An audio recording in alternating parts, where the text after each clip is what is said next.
We'll still stay with inflation because the Upper West region maintained its dominance as the region with the highest rate of inflation in December, whilst the Eastern region recorded the lowest rate of inflation.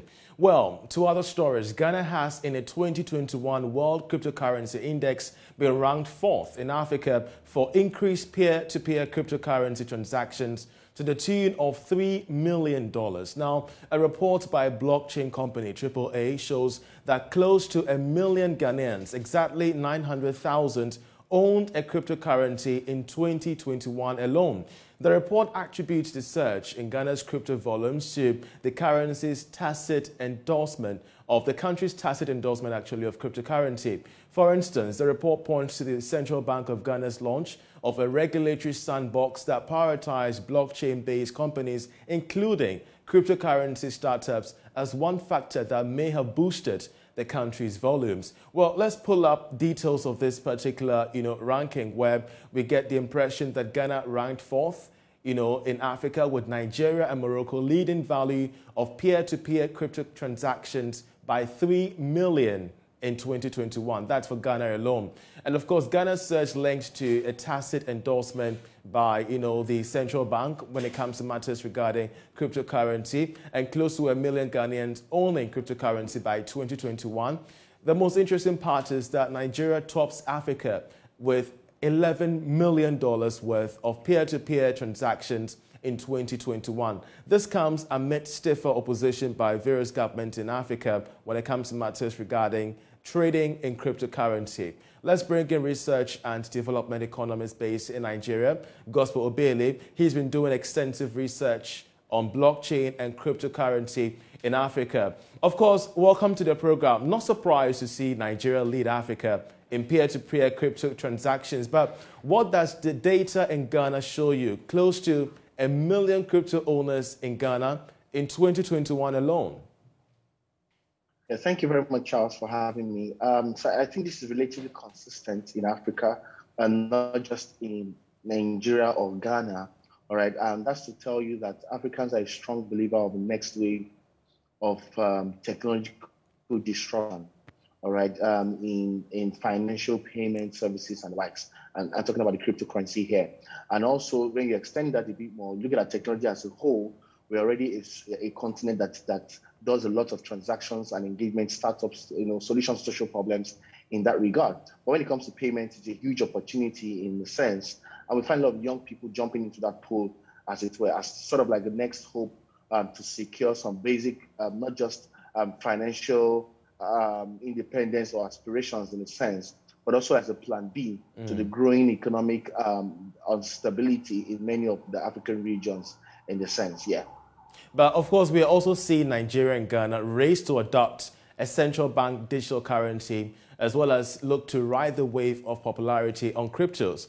Of course, West Africa's two largest economies there. But how best can a centralized digital currency complement a decentralized crypto market? Yeah, it's quite a very interesting dynamics in a sense. I mean, first and foremost, what we're seeing is there's a form of haste, all right, in launching out on the digital currencies, especially by West African economies, and that's because of from the body language and the same from the central bank leads. That's because of the need to control, all right, the financial systems and e-payments / transactions development space. And let's not forget that the idea of digital currencies and cryptocurrencies run on one simple technology, which is blockchain. Okay, so the efforts have been seen to control and take over that space, all right, sort of like man that space way before, all right, quote unquote, crypto get out of hand. But like you said, they both contrast in terms of how it's structured and how it's being deployed. So cryptocurrencies are a much more decentralized market in terms of somebody in Nigeria can be engaged with somebody in Ghana, and there are no borders to that market. It's a bit of a dark market because you can't trace who's doing what. All right, you have a lot of monies locked in volumes in single transactions as well. And these are bigger reasons or bigger questions that the digital currencies will not seek to solve. And let's not forget also that digital currencies are a reflection of the fiat currency value already. All right. they really do not hold any major difference except the fact that it's a lot more digital. And then rolling out digital currency, sort of helps the aspirations towards financial inclusion on the continent. Right. But that financial inclusion is also a function of the level of how much that is linked to digital literacy and a comprehensive digital plan/savviness. So cryptocurrency already sort of decentralized all that barrier to market entry, especially across borders. And it's one reason why you see a huge penetration for young people who have stronger financial independence aspirations for their future when compared to a centralized CBN-driven model for e-currencies, digital currency management in a sense. Indeed, having to see over 1 million new cryptocurrency owners in Ghana alone. But, how much of a threat is the launch of a digital currency in Ghana and Nigeria to hopes, for a West African single currency? Yeah, it's a threat in a sense because the big question is, first and foremost, the launch of a single currency in Africa. I mean, what would it be, a fiat currency? Or are we going to go all right digital? Or are we going to go fiat first and then adopt digital? And we know when it comes to matters concerning working together as a region, especially on intricate conversations such as currencies management or having a single regional currency, it's going to be a very long shot.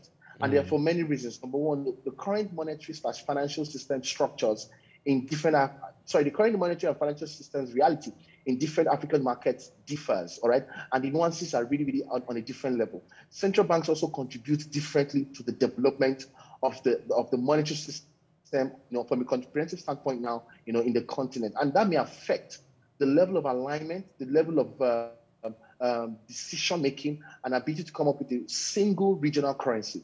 So I don't see this initiative really. Not forgetting that cryptocurrencies are largely technologically driven, all right? And we're seeing the huge numbers of both daily transactions, peer-to-peer growth, and some of commitments, all right, by Africans in that market. So it's going to be a very, very tough call, all right? And we've not seen so much of improvement in the AFCFTA. I wonder if we'll see a lot of improvement in having a single currency in the African market when you compare that to the technologically disrupted crypto markets in a sense, and level of patronage as well later. In Africa, we're looking at close to $11 billion in 2021 in peer-to-peer transactions in crypto alone. Where do we see the prospect of crypto in Ghana specifically by the end of the year? Well, it's likely going to rise. It's also going to rise because of many, many other conversations. I mean, like never before, we live in a very VUCA environment, volatile, uncertain, complex, and ambiguous. And for African countries, it's a lot more, if there's a suffix for that, right, it's a much more nuanced, even you think about the complexities as it were. So a lot of young people are beginning to own up to taking more responsibilities for their future. And whether good or bad, whether right or wrong, however you want to look around that conversation, that is what's also informing the desire and the strong patronage affiliations to the cryptocurrency market. So the outlook is that it would likely increase in 2022, knowing fully well again that inflation is on the rise, which will also keep hampering on the value of the Nigerian naira and the CD and all of that. All right, and individuals will be seeking for more creative ways to lock in their investments. All right, to some of like hedge risk against currency devaluations or loss of productivity, as it were, in terms of returns. Interest returns in the future. So crypto makes sense in terms of argument for hedging risk, argument for securing your financial future, and the fact that it's across borders and sort of like hidden identities across the trading platforms and systems. All right, so the outlook is actually very positive.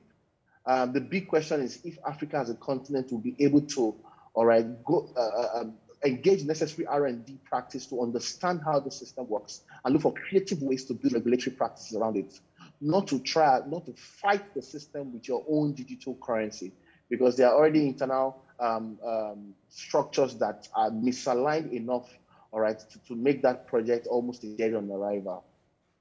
Gospel Owele, we're grateful that you could join us. He's a research and development economist joining us all the way from Nigeria, especially when Ghana has been ranked 4th in Africa for peer-to-peer crypto transactions as in 2021.